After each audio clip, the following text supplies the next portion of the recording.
몸에 병이 있으면 안 좋잖아요, 사실. 만약 내가 위장병이 있는데 계속 짧게 먹으면 어떻게 될 거예요? 안 좋죠. 아니, 나는 이제 위장이 건강하니까 먹는 거지만은, 여러분, 이제 건강 관리를 잘 하시고, 좋은 사람 곁에 있으면 좋은 본을 받게 돼 있어요.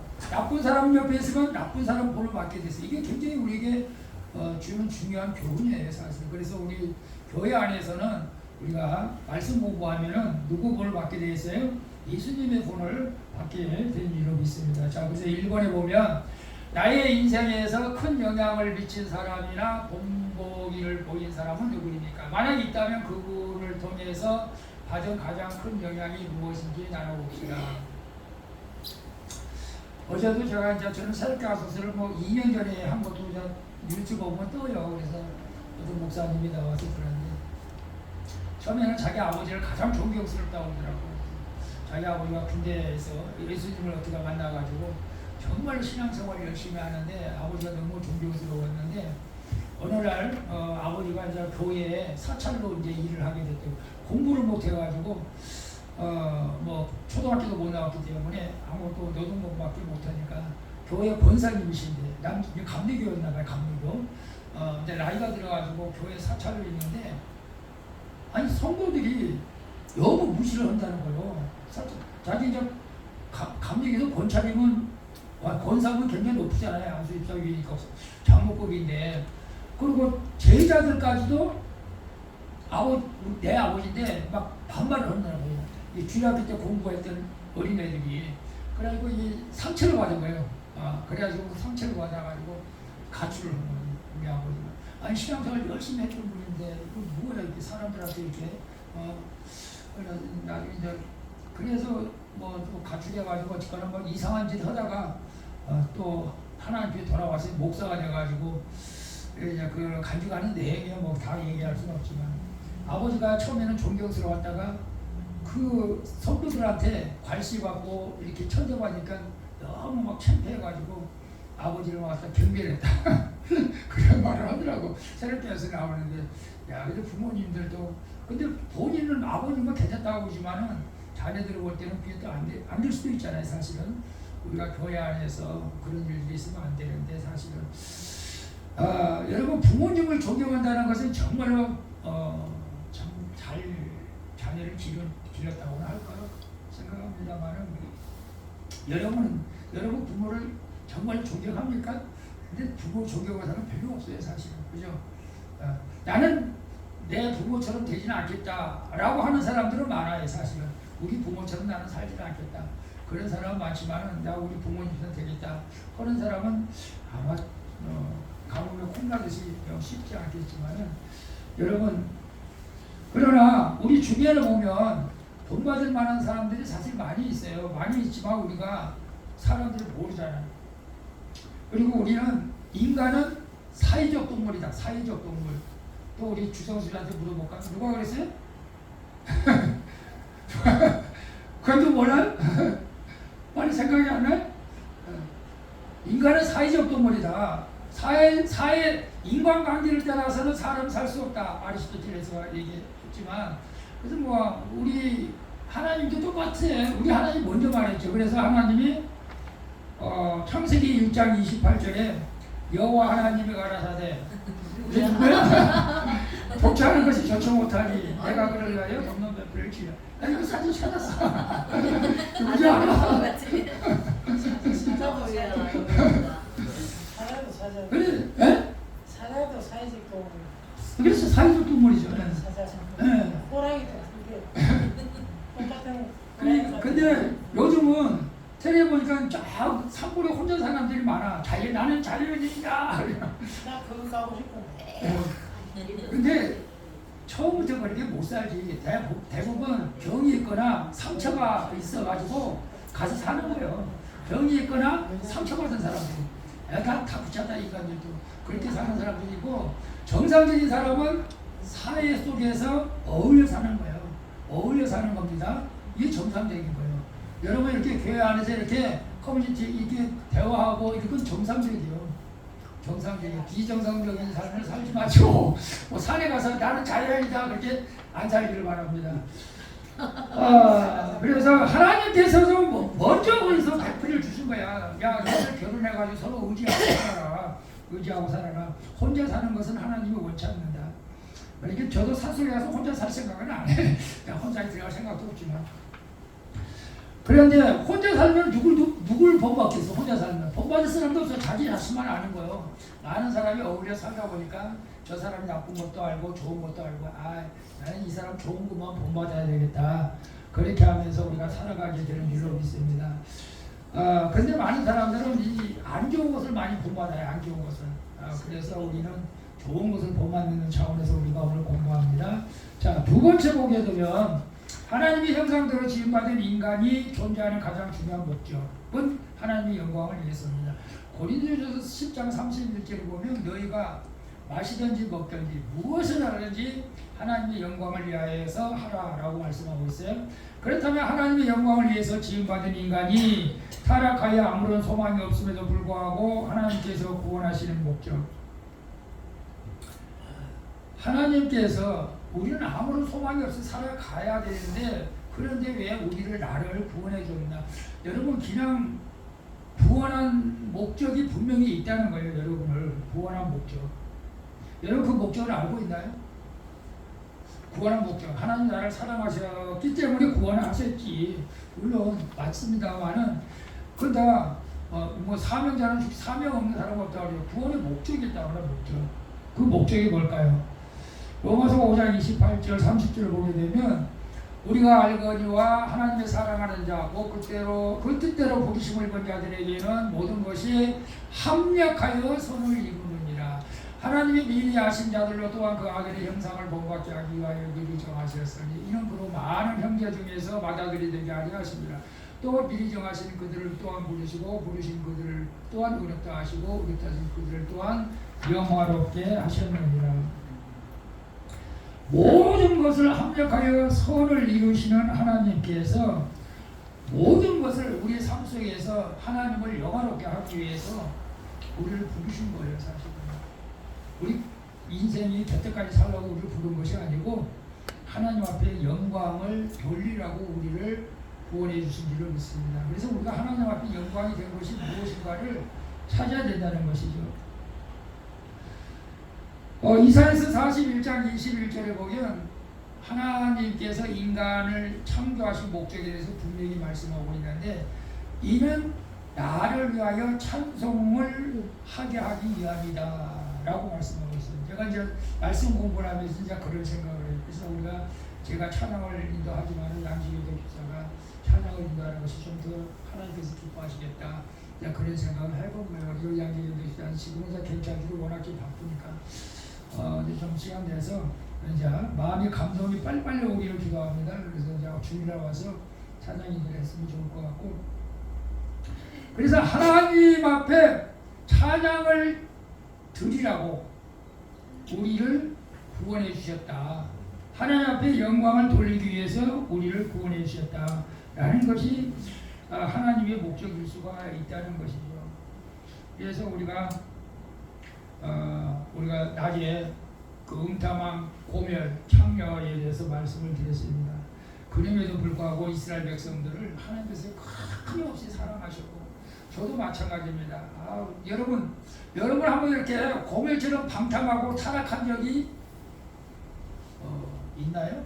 없는 게 100번 낫죠.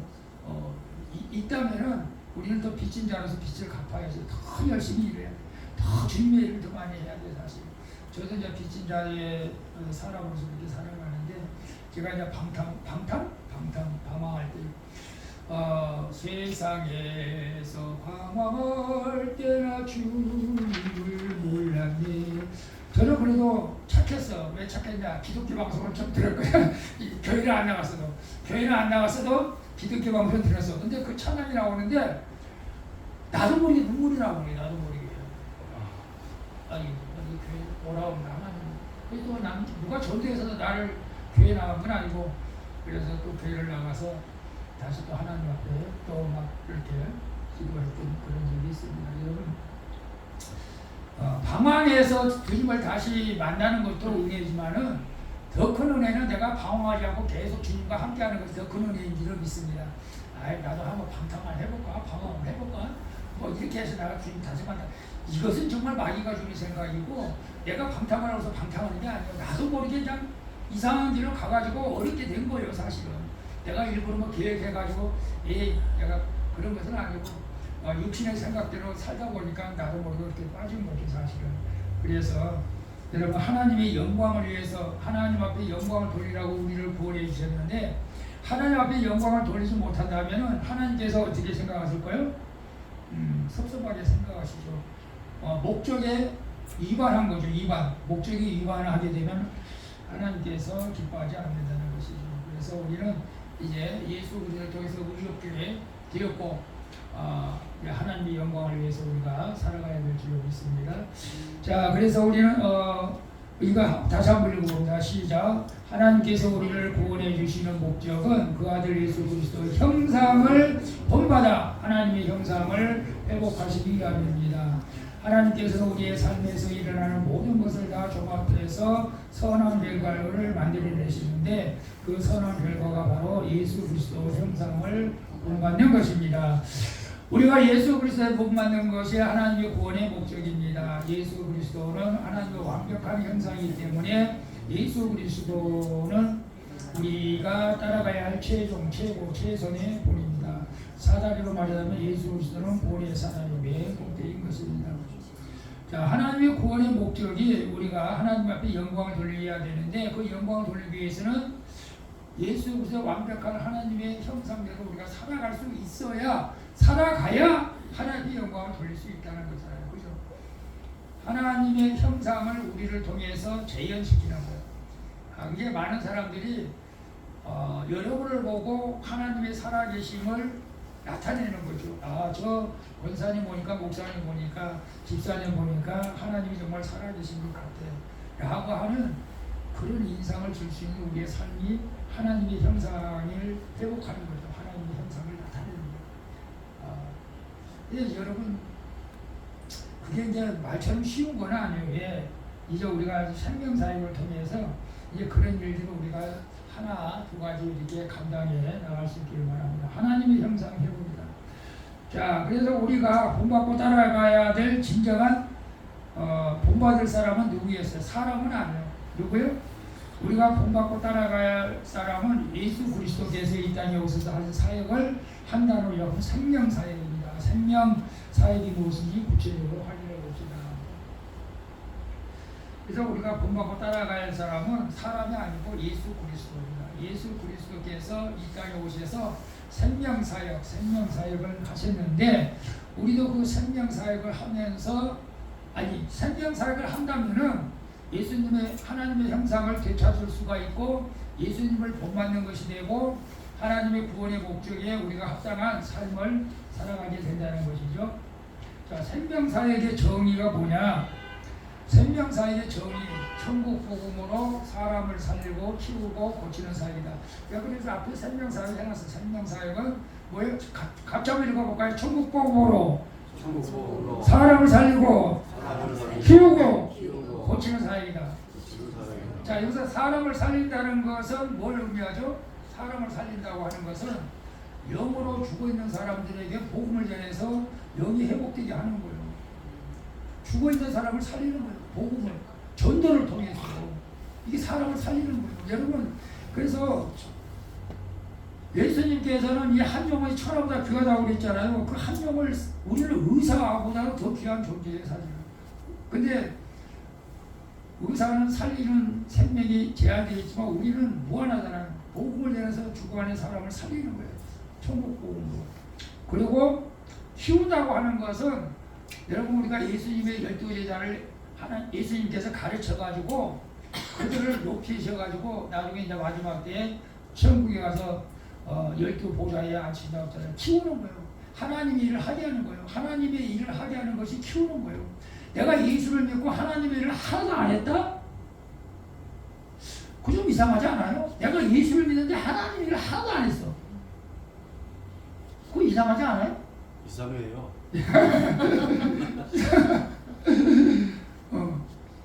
예수를 믿으면 하나님 일을 해야 되는 거예요. 이게 그래서 교회에서는 말씀을 가르쳐서 그 사람이 신앙적으로도 커가지고 영적으로 커가지고 또 다른 사람을 돌보게 하고 이렇게 사역자로 키우게 하는 거죠.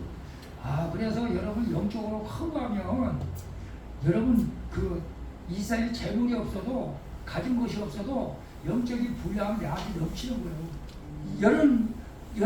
그런 기분을 여러분이 좀 느낄 수 있기를 축복합니다. 그래서 내가 가난한 자 같으나 부한 자라고 했잖아요.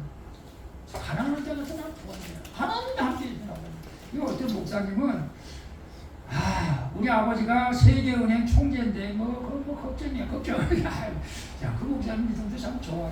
나는 그렇게 못해. 근데 그렇게는 못해도 지금까지 내가 살아온 것을 경험하게 되면은 하나님께서 필요한 대로 다 채우셨다. 하나님 정말 놀랍죠. 우리 아까 우리 재정 보고 했지만 연초에 우리 성도님이 그랬어요. 11조 700만 원하고 100만 원하고 해서 예상하지 못한 800만이 들어와가지고 사실은 재정이 부족함이 없이 이렇게 쓰였습니다. 감사를 드립니다. 그래서 우리가 하나님을 믿으면 예수님을 믿으면 우리가 모든 것이 풍족하게 되고 그 다음에 고치는 사역은 요즘은 이제 상담으로도 많이 고쳐요. 상담으로도 왜 상처받은 또 내적 치료 저도 내적 치료를 받았어요. 제가 이제 부전공으로 이제 상담을 전공을 했는데 사실은 저도 내 안에 상처가 있다는 것을 몰랐어요. 대학원 다닐 때 그때 알았어요.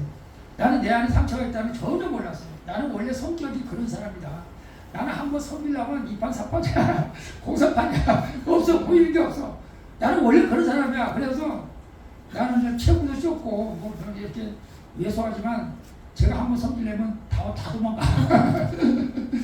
난 왜냐하면 옛날에 그 간증이 나왔어요. 저 부산 갈매기 시장 깡패가 있어. 두목이래 두목. 근데 두목인데 키가 그렇게 안 커. 나하고 똑같아. 뭐 170? 근데 두목이야. 그래서 목사님이 그 두목 마누라가 예수를 믿어. 근데 예수를 믿는데 신방을 오래. 목사님한테. 큰일 났어. 이 깡패 두목 집에 신방을 오라는데 목사님이 쫓아가지고 깡패 두목 집에 어떻게 신방을 가 내가. 근데 두목 마누라가 집사니까 와서 신방을 해달라는데 어떻게 같이 신방하는데 깡패 두목이 딱 와 있는 거야. 근데 두목이 막 이렇게 나는 그 목사님 생각하기는 덩치도 이따만하고 막 몸에 막 온 문신을 하고 막 그럴 줄 알았나 봐. 근데 가니까 깡패 두목이라서 나처럼 이렇게 야수하고 얼굴도 착해 보이는데 무슨 이상하게 올려봐요. 얼굴도 이렇게 야수하고 체력도 이렇게 조그마한데 어떻게 해서 깡패 두목이 됐습니까? 그 물어봤다는 거예요. 그 깡패가 뭐라고 했을까? 그래요? 저는요 싸울 때는요 목숨 걸고 싸워요. 저는 나 죽는다고 싸워요. 다 데미면 다 도망가더라고요. 나 죽여버리고 다 도망간대요. 목숨 걸고 싸울 때는. 그러니까 다 도망간대요. 원래 그런 스타일이 제가 좀 여러분 사실 그렇잖아. 우리 어렸을 때 보면 막 죽는다고 덤비들면 당할 자가 없어요. 근데 제가 그것이 성격이 그런 것이 아니고 한번 폭발하면은 감당을 못하는 그런 상처가 있었어요. 욱하는 성질이죠. 욱하는 성질. 그것이 있었어요. 그전에는 막 착하다 그냥 참고 계속 참는 것이 한번 폭발하면 이게 못 참아요. 그런 분들도 있어요. 욱하는 성질. 굉장히 무서워요. 사실은. 암소가 화나면 이제 무섭다고 하네. 근데 제가 하나님의 은혜로 사실 치료받은 것입니다. 사실은. 이제 그런 건 없어졌는데 이게 가정에서 상처받은 사람들, 알코올 중독, 또 뭐 조주, 우울증, 다 이게 가정에서 상처 입은 사람들이에요. 이제 그런 사람은 상담을 통해서도 치료를 받아야 돼요. 상담도 치료가 돼요.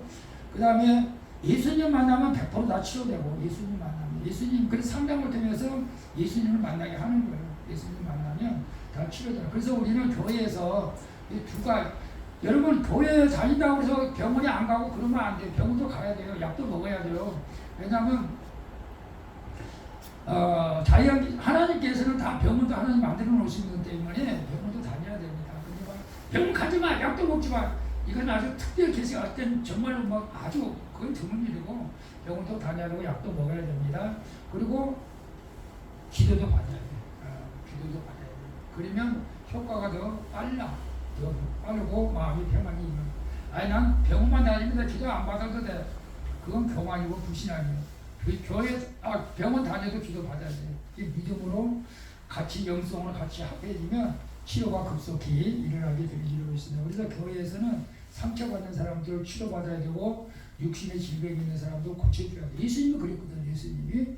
그래서 교회에서는 그래서 사람을 살리고 키우고 고치는 사역이 생명사역이다. 그래서 생명사역의 성경적 근거는 마태복음 9장 35절 같이 읽어볼까요? 예수께서 모든 성과 초교에 두루다니사 저희 회당에서 가르치시고 천국 복음을 전파하시고 모든 병과 모든 약한 것을 고치십니다.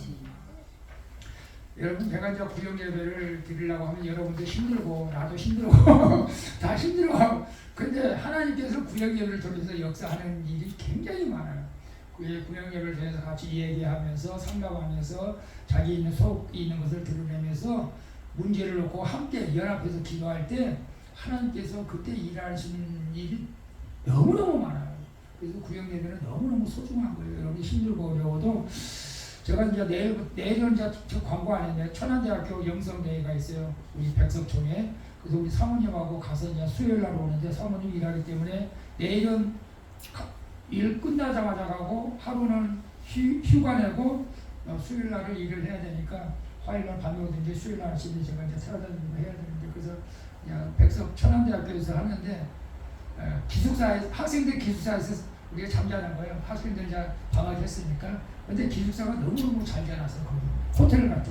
내가 우리 사모님한테 호텔이라고 그랬더니 호텔인 줄 알고 정말 등록을 했는데 호텔이 아니라고 해서 조금 짜증나려고 그래. 호텔과 같아요. 호텔과 같다고. 호텔과 같아. 나를 담그지 않니까. 호텔이지. 자, 생명사학의 전략, 훈련, 생각의 틀을 바꾸 이게 문제야. 이게 생각의 틀이 안 바뀌어. 이게 누구든지 그리스도 안에 있으면 새로운 피조물이다. 그래서 이전 것은 지나가시 보라 새 것이 되었다. 근데 예수를 믿어도 왜 이렇게 안 바뀌어? 그게 문제야. 생각이 안 바뀌어. 성격이 안 바뀌어. 기질이 뭐 안 바뀐다고 뭐 그렇게 한다고 하더라지만 인성이 바뀌어야 돼. 인성이. 내가 바뀐다고 그랬잖아요. 제가 왜 요한이라고 개명을 했어요? 사도 요한이 불같은 성격 소유자라고 해. 불같이 우레라고 해서 우레. 원래 세례 요한이 우레 같다. 번개. 우레. 근데 세례 요한이 성령 받았잖아요. 성령 받고 나서 사람의 사도로 완전히 변화됐잖아요. 화 안 냈어요. 근데 저도 화 안 내야 되는데. 하여튼 이거 공사가 한 것 때문에 막 내가 좀 스트레스를 받고 또 하나님 앞에 막 이거 하나님 나 간판도 저렇게 해놓고 십자가 대여서 이렇게 해놓고 내가 물에다가 볼까요? 어떻게 할까요? 막 그리고 그 유리창에 그 지저분한 때만 다시 해준다고 그러고 또 잊어가지고 또 안 해준다고 그러고 내가 막 그애만 아니라고 하면 근데 꼬꾸랑은 또 그 꼬꾸랑은 여기 술집은 막 바른 말을 팍팍 하더라고 또 사장한테 건물주한테 그러니까 건물주가 또 꼼짝도 못해. 나는 그전에도 팍팍 했었는데 에이 그냥 죽자. 안 해주면 그건 내가 하면 되지 뭐 하면서 내가 하면 되지. 아니 이거 저걸 불러야 돼. 그 사다리차를 불러서 붙여야 되니까 돈이 많이 들어가지. 그래서 어쨌거나 기도를 하고 이제는 뭐 그것 때문에 우리가 그런 것 때문에 성경을 낼 필요는 없다. 나는 이제 우리가 세상 일 때문에 성경을 낼 필요는 없고 그냥 순지로 없게 하는 우리 사모님한테 내가 그런 것도 배워. 내버려 또 가서 뭐 하면 되지 뭐. 내버려. 나는 쑥 넘어갔어 기분이. 해준다고 하니까 또 안 해준다고. 근데 우리가 이제 바뀌어야 돼. 생각이 되게 안 바뀌면 평생까지 안 바뀌면 참 힘든 신앙생활 하는 거예요. 힘든 신앙생활 하는 거예요. 그래서 생각, 느낌, 행동, 습관, 인격, 인생이 바뀌어야 돼요. 그래서 무릇 지켜만할 만한 것보다 내 마음을 지켜라. 생명의 근원이 이선합니다. 마음을 지켜서 우리가 예수 그리스도 안에서 살아가야 되는 것이죠. 자, 그래서 훈련에서의 요소가 있어요. 자, 우리 생명사역의 전략에 있어서 가장 중요한 것이 뭐냐면 말로만 생명사역이라고 그러니까 훈련을 받아야 돼요. 훈련. 여러분 훈련해야 됩니다. 훈련. 그래서 마가복음 3장 13절에 또 또 사내오사 자기가 원하는 자들을 부르시니 나온지라 이에 12를 세우셨으니 이는 자기와 함께 있게 하시고 또 보내서 전도도 하며 귀신을 내쫓는 권세도 있게 하게 하십니다. 이 예수님께서 12명을 이렇게 자기가 원하는 사람, 좀 남들이 볼 때도 이상하게 생각하지만은 교회에서도 마찬가지죠. 사실은 교회에서 담임 목사들이 뭐 원하지 않는 사람을 제자훈련 시키겠어요? 원하는 사람들을 다 시키는 거죠. 제자훈련. 물론 교회 등록하면 다 원하는 사람이겠지만 그래서 그 12를 세워가지고 훈련을 시킨 거예요. 말씀도 가르치고 전도도 가르치고 귀신을 내주는 권세도 주시고 이렇게 훈련시켜서 그들을 세상에 내보내신 것을 보게 됩니다. 그래서 훈련에 3대 요소가 있는데 훈련의 3대 요소. 그래서 우리가 말씀 공부를 우리가 주일날 이렇게 오후에 예배 오후 시간에 말씀 공부하는 것도 감사하고 원래는 따로 해야 돼. 따로 1대1로 해야 되는데 지금 우리 이제 시작하니까 제가 여러분이 같이 하는데 이제 우리는 이제 배웠잖아요. 근데 우리 김종희 집사님이랑 우리 이정모 선생님은 이제 한국어를 저게 이제 처음부터 안 배웠기 때문에 그건 이제 1대1로 해야 돼. 어쩔 수 없지. 이제 이후부터 이제 오는 사람은 1대1로 해야 돼. 저한테 내가 바빠서 해야 되고 그 다음에 다음 2단계 또 공부가 있어요. 2단계 공부 우리 같이 하는 거예요 또. 그러나 2단계 공부도 못한 사람은 또 내가 1대1로 하고 그래서 차곡차곡 천천히 해나가려고 해요. 자, 훈련의 3대 요소가 뭐냐? 이거 뭐야? 생각이 들밖에 이거 했고 그거 안 쓰라네. 훈련의 3대 요소가 부름이다. 부름. 세상으로부터 우리가 성도로 부름을 받았다. 그리고 동행한다. 동고동락한다. 예수님하고 제자들하고 같이 동고동락했어요. 우리 성도들도 그래서 동고동락하는 건 같이 산다는 의미도 있지만 같이 마음을 같이 열어놓고 얘기한다는 거예요. 여러분 마음을 닫아놓고 얘기하면 얼마나 답답해요. 부부지간에 마음을 닫고 말을 안 하면 답답하잖아요. 성도들끼리도 그래. 좀 마음에 있는 말들을 좀 했으면 좋겠어. 나는 좀 이것이 힘들고 이것이 어렵고 또 뭐 교회 불만이 있다면 얘기도 하고 불만이 있다면 안 되지만 그래도 이런 것이 좋고 저런 것이 나쁘다. 우리가 건전을 위해서 해야죠. 이게 동고동락, 무용예배가 그거예요. 그 다음에 파송한다. 세상으로 예수님이 12자를 보낸 것처럼 이제 우리도 이 훈련을 다 받게 되면은 자연적으로 세상으로 나가게 돼 있어. 제가 나가지 말라고 나가게 돼 있어. 나간다는 뭐예요? 전도하지 말라고 자동으로 전도를 하는 겁니다. 이 훈련 과정을 다 마치게 되면 자신감이 생기고 이거 안 하면 안 될 것 같은 그런 사명감이 있기 때문에 하게 된다는 것이고 그래서 우리는 세상에 파송할 때까지 우리는 훈련을 받아야 된다. 그래서 골로새서 1장 28절에 우리가 그를 전파하여 각 사람을 권하고 모든 지혜로 각 사람을 가르치면 각 사람을 그리스도 안에서 완전한 자로 세우려 함이니 이를 위하여 나도 내 속에서 능력의 역사로 역사하시는 이의 역사를 따라 힘을 다하여 수고하라. 힘을 다하여 사도 바울도 제자 훈련을 시킨 거죠. 힘을 다해서 가르쳤다 이거예요. 사람을 가르쳤다. 모든 사람을 권하고 가르치고 각 사람을 그리스도 안에서 완전한 자로 세우기 위해서. 여러분 우리가 공부하지 않으면 대학교 못 가잖아요. 초등학교만 나와가지고 대학교 들어가면 못 가잖아요. 과정을 거쳐야 돼요. 공부를 해야 돼요. 우리가 완전한 자가 되기 위해서는 성경에 좀 지식도 있어야 되고 하나님의 말씀을 배워야 돼요. 그래서 사도 바울도 가르쳤어요. 3년 보통 3년. 우리도 이제 3년, 이 생명사역을 3년이 되면 아마 한 틀이 이제 한 번 끝날 거야. 3년 과정이. 그러니까 천천히 하는 거예요. 급하게 서두르지 마시고. 여러분들은 이제 3년이 끝나면 또 로테이션을 또 한 번 갈 수도 있어요. 이렇게 해서. 그래서 3년 과정이 중요하다. 여러분께서 공부하는 거 학교 다닐 때도 공부하기 싫었는데 또 교회까지 와서 공부하면 교회에서는 필수적으로 해야 돼요. 이것을.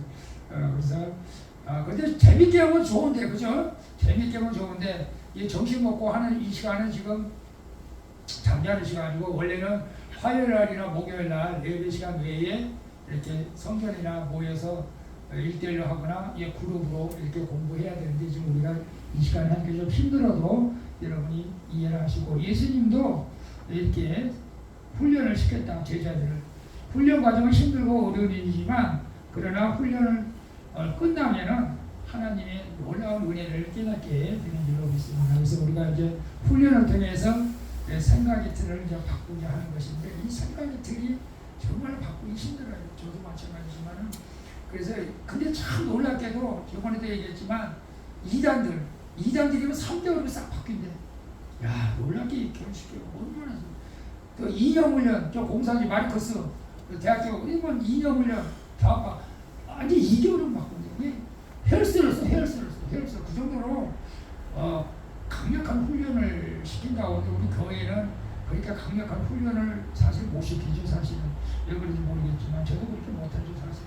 그러나 우리가 이런 훈련을 우리가 좀 이기고 넘어가야 됩니다. 우리가 그래서 우리가 마음을 지킨다고 하는 것은 영의 생각을 가지고 살아가는 것을 의미해요. 영의 생각을 가져야 된다. 그래서 로마서 8장 4절 봅니다. 육신을 쫓지 않고 그 영을 쫓아 행하는 우리에게 율법의 요구를 이루어지게 하려 하시니 육신을 쫓는 자는 육신의 일을 영을 쫓는 자는 영의 일을 생각하나니 육신의 생각은 사망이요 영의 생각은 생명과 평안입니다. 근데 많은 사람들이 육신의 생각을 가지고 살아가잖아요. 우리 영의 생각을 해야 된다는 거예요. 영의 생각을 하는 것이 자기 마음을 지키는 것입니다. 마음을 지키는 것. 영의 생각은 뭐냐? 우리 머릿속에서 선한 것, 깨끗한 것 계속 그런 걸 넣어주면은 우리의 이제 나중에 생각들이 바뀌어지는 것이죠. 그래서 빌립보서 4장 8절에 보면 여기 나왔나 모르겠는데 정말로 형제들아 무엇이든지 참되며 무엇이든지 경건하며 무엇이든지 옳으며 무엇이든지 정결하며 무엇이든지 사랑할 만한 것 무엇이든지 칭찬할 만한 것 무엇 너희 있든지 무슨 일이든지 이것들을 생각하라.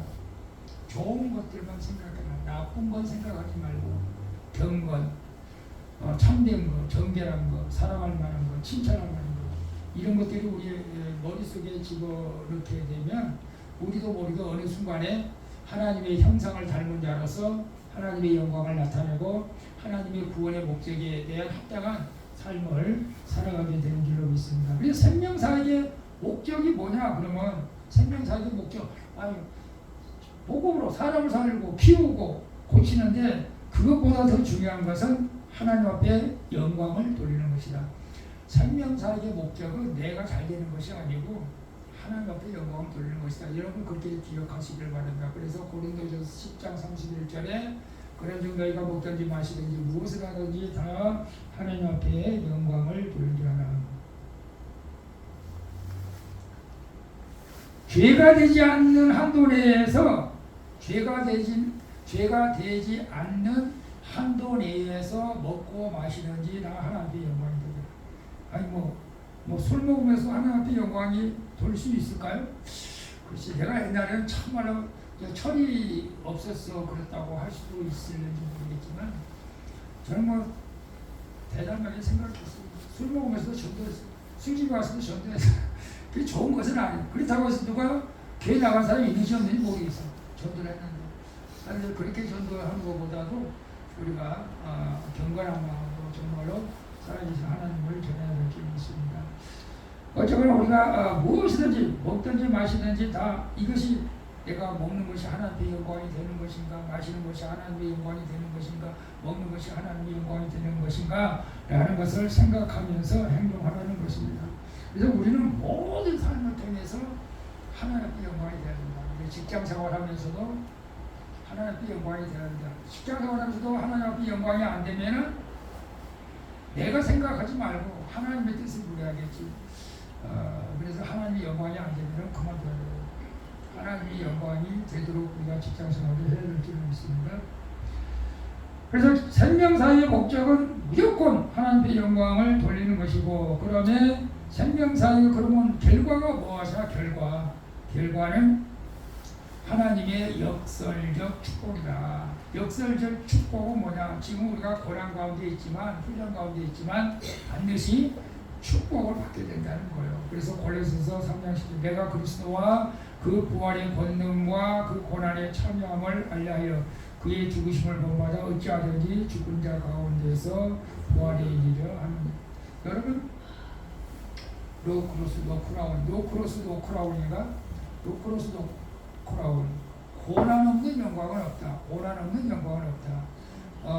가끔 가다가 우리 그 수능고사야 수능 시험에서 막 1등한 사람들 막 이렇게 나오잖아요. 어떻게 공부했는가 막 엄청나게 공부한 거죠. 사실은 우리가 훈련 받는 거 힘들죠.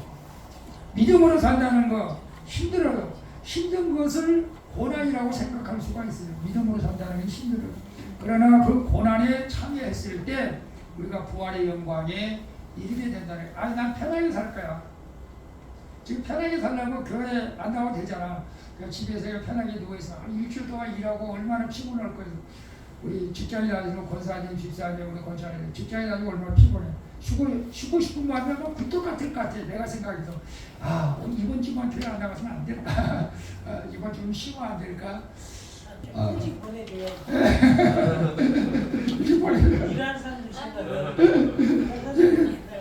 빨리 빨리 하고 있어. 그래서 저도 직장생활 해봤기 때문에 이해를 해요. 근데 영적으로 여러분이 피로를 푸실 수 있기를 바랍니다. 근데 역설적 축복이다. 하나님께서 힘들지만은 반드시 축복해 주신다. 그리고 우리에게 기쁨을 주실 줄로 믿습니다. 내가 이것을 너에게 이루면 내 기쁨이 너희 안에 있어 너희 기쁨을 충만하게 하노라. 이게 교회 가서 여러분 좀 한두 번은 좀 웃어야 되지 않겠어요? 아무리 힘들어도 좀 교회 가서 좀 웃었으면 좋겠어. 아무 웃음 없어. 시작. 하하하하하. 지나고 그래. 하하하하하. 웃어야지. 우리 기쁨이 있어야 돼. 웃어. 이거 억지로 웃다 보면 웃는 거요. 억지로 웃어도 그게 좋대요. 똑같아. 억지로 웃으라. 기쁨이 있어야 돼. 그래서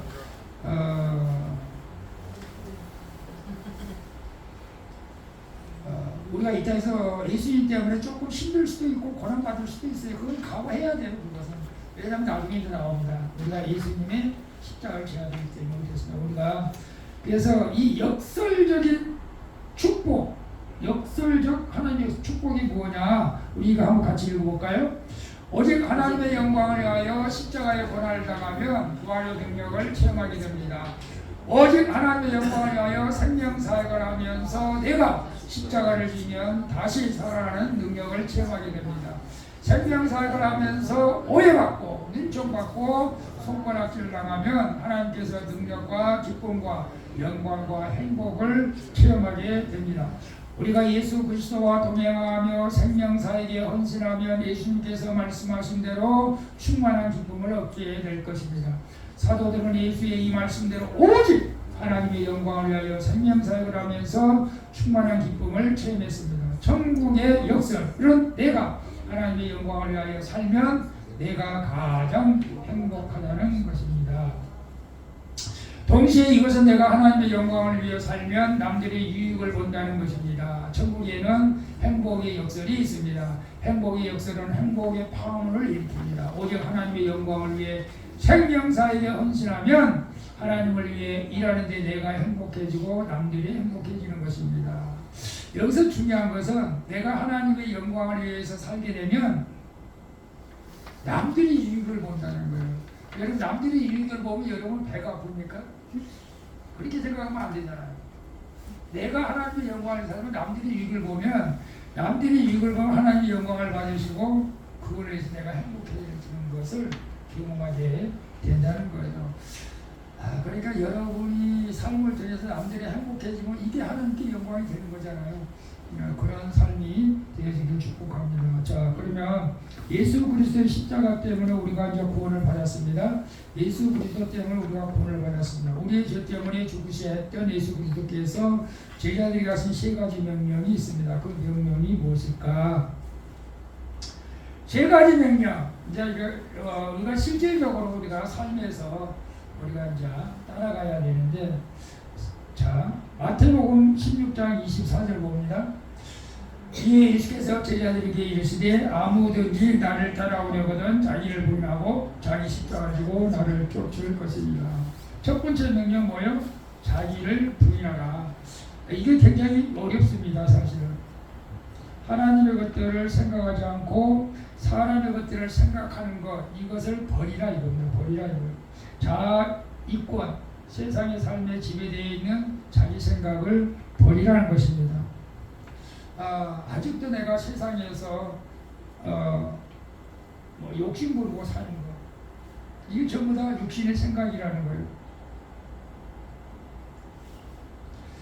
자기는 자신의 외모, 능력, 이권, 돈, 자녀, 가족 전부이기 때문에 영혼의 가치를 생각하지 못하고 단지 하나님에 대해서도 생각하지 못하기 때문에 자기를 부인해야 된다. 나는 그거 없이도 살 수 있어.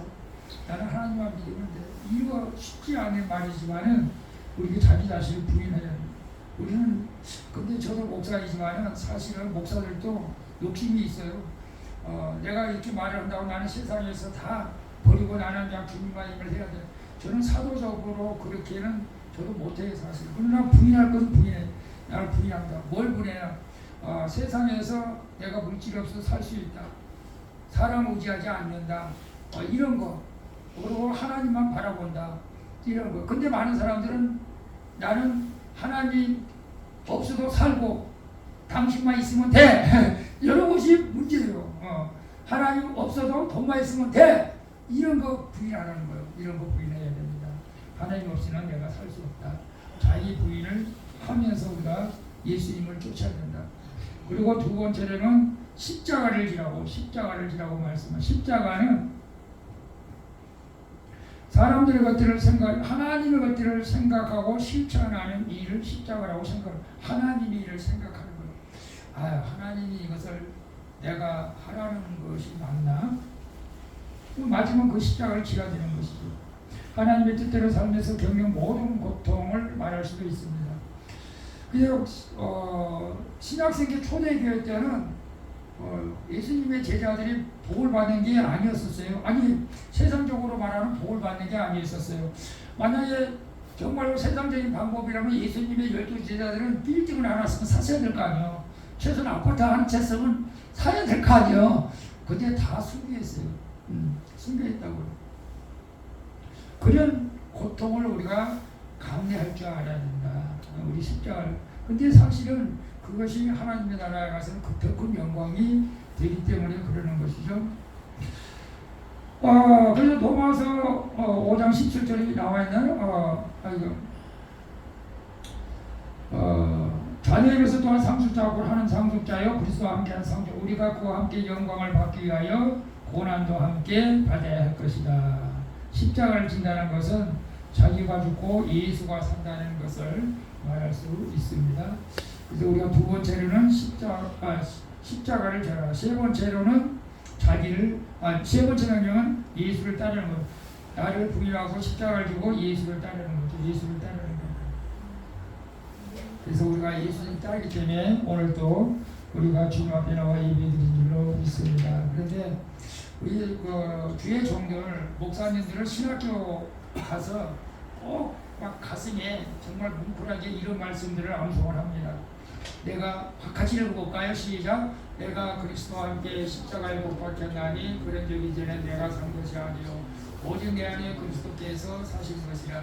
이제 내가 육체 가운데 사는 것은 나를 사랑하사 나를 위하여 자기 몸을 버리신 하나님의 아들을 믿는 믿음 안에서 사는 것이라. 정말 이 말씀에 막 가슴에 막 새겨 들어오면서 막 눈물 흘리면서 내가 이렇게 살아야지 그렇게 수없이 고백을 했던 적이 있어요 사실은. 근데 막상 또 목사들이 세상에 나와서 보면은 현실을 바라보고 이렇게 살지 못할 때도 있어요 사실은. 그래서 인간은 너무나 연약하구나. 또 나 스스로가 또 하나님 앞에 너무 초라한 모습으로 주님 앞에 무릎을 꿇은 적이 있습니다. 내가 그리스도와 함께 십자가에 못 박았다. 그러니까 내가 이제 사는 것은 내가 산 것이 아니다. 오직 그리스도께서 내가 사는 것이다. 이것이 있어야 진정으로 이제 예수님을 따를 수가 있는 것이죠 사실은. 그래서 우리가 나를 부인하고 자기 십자가를 지고 예수를 따른다는 것은 자기 중심, 세상 중심에 자기를 주고 예수 그리스도의 영광에 대해서 산다는 것. 이것이 이제 생명사역의 어떤 그 역설적 축복이라 할까? 아니면 사명 감당한다고 할까? 그래서 우리가 이 예수님의 그 오늘 너희가 나를 따르려거든 자기를 부인하고 자기 십자가를 지고 나를 쫓을 것이다. 이것은 우리가 마음에 새겨두실 수 있기를 바랍니다. 자, 천국의 가장 큰 축복의 하나가 바로 이 땅에 있는 천국에 대해 감사하는 것이다 라고 말씀하고 있어요. 우리 이거 같이 읽고 먼저 같이 이거 순교자들이 쓴 말인데 같이 한번 읽어볼까요? 같이 읽어볼까요? 시작. 자기를 부인하고 자기 십자가를 지고 예수님을 따른다는 것은 자기 중심 또는 세상 중심에 자기가 죽고 예수 그리스도의 영광을 위해 산다는 것입니다. 우리가 자기를 부인하고 자기 십자가를 지고 예수를 매일 배수만 따를 때 현세에서 풍성한 삶을 살 뿐 아니라 내세의 복을 누리며 하나님의 상을 받는 최고의 상을 받게 되는 것입니다.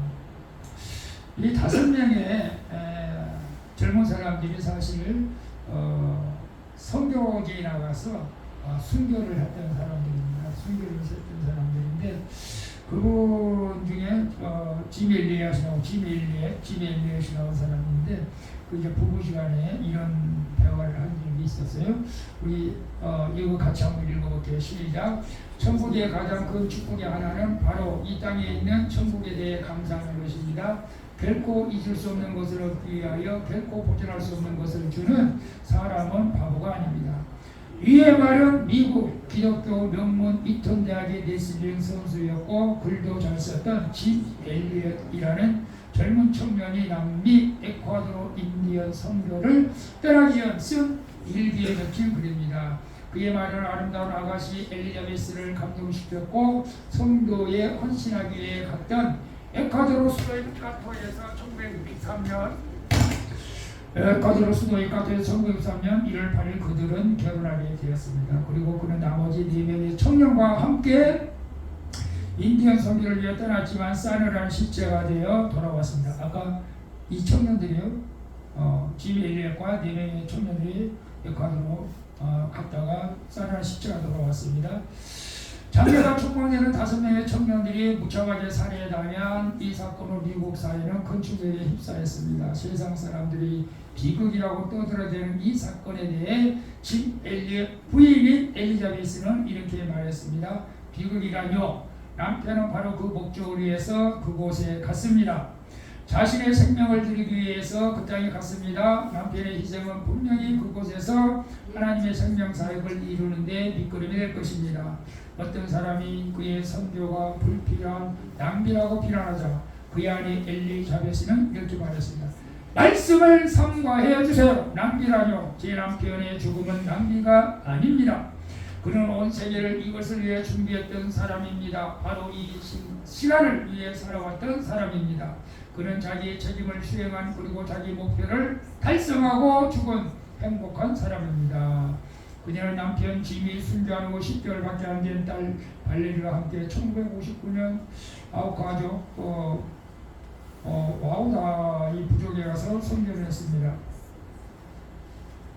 그러나 어떤 사람도 그녀를 해치지 않았습니다. 꽃다운 나이의 젊은 여성이 인디언 마을에 섬기는 모습에 큰 감동을 받은 추장이 어느 날 그녀에게 물었습니다. 당신은 누구에게 이렇게 우리를 위하여 애쓰십니까? 저는 5년 전에 당신들이 죽인 그 남자의 아내입니다. 그러나 하나님의 사랑 때문에 여기에 오게 되었습니다. 그녀의 남편을 죽인 청년은 주님의 사랑 앞에 감복하여 목사가 되었습니다. 그녀의 남편 짐 엘리엇이 쓴 글과 마지막에 이런 구절이 나옵니다. 나는 주님을 위해 주님이 원하시는 곳에서 주님이 원하시는 때에 내 모든 것을 다 바쳐드리기를 원합니다. 생명까지 드리기를 원합니다. 오 하나님이시여 주의 뜻을 이루기를 위해 내가 쓰임받기를 원합니다. 주여 나를 불태워 주옵소서. 이 선교사님이 이런 사명이 없으면 선교지 못 나갑니다. 우리 공병주 목사님 선교지에 필리핀 가서 선교했을 때 이런 사명이 있었죠. 죽으면 죽으리라. 근데 실제적으로 5명이 다 죽었어요. 토인들이 살해당했어요. 근데 많은 사람이 비난했죠. 왜 무리하게 그런 데 가서 선교를 하느냐. 왜 귀한 목숨을 왜 낭비하느냐. 막 비난을 했지만 낭비가 아니다. 하나님의 목적을 갔다. 그리고 5년 후에 그 아내가 그 지역에 다시 또 선교하러 간 거예요. 그러니까 토인들이 물어본 거예요. 아니 당신 젊은 여자가 왜 우리한테 와서 이렇게 헌신하냐? 근데 당신 누구냐? 그랬더니 5년 전에 내 남편이 와서 당신들이 죽였던 부인이다. 그러니까 놀란 거죠. 그래서 그 남편을 죽인 토인이 목사가 됐다는 거 아니에요. 목사가. 이게 생명사입니다.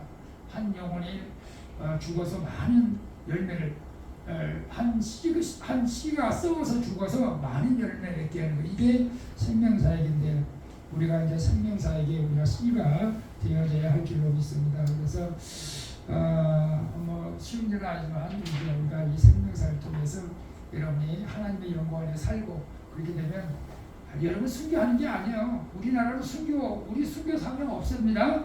제가 이게 교재에 나와 있기 때문에 이렇게 보여드리는 것이고 여기에 모인 사람들 중에 순교할 분은 아무도 없습니다. 그러니까 나는 순교자 되겠다 생각하지 마시고 열심으로 주님의 일을 하면 순교자가 아니라 이 땅에서 여러분이 영육의 강건한 복을 받고 하나님 나라에 가서도 칭찬받게 되는 줄로 믿습니다. 아멘. 자, 우리 기도하고 마치기에 같이 읽습니다. 하나님 아버지, 죄로 인해 아무런 소망없는 삶을 살아가는 우리 공의를 베풀어 주시는 예수 그리스도를 통한 대속의 은혜를 허락해 주시니 감사를 드립니다.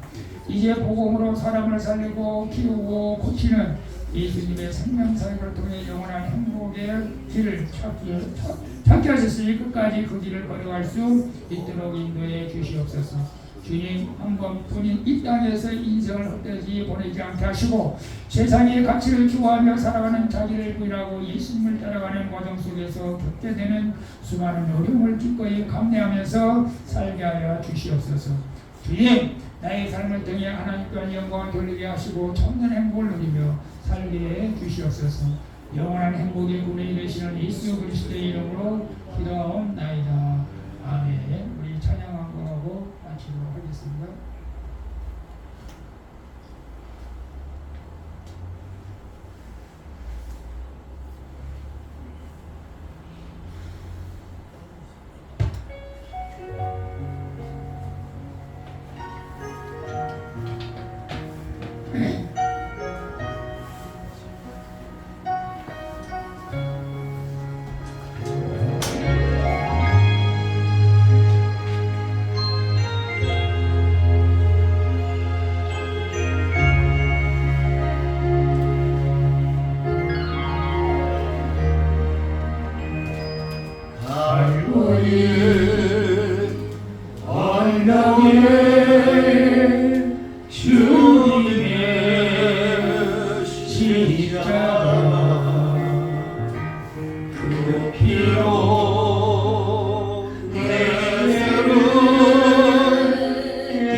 우리 2025년에는 새로운 마음으로 우리 살아갈 수 있기를 축복합니다. 마지막 인생길 그 걸음을 꾸준한 주님의 은혜로 감사만 영치는 지나로 인생길 울리지마 주님의 은혜로 감사를 넘치네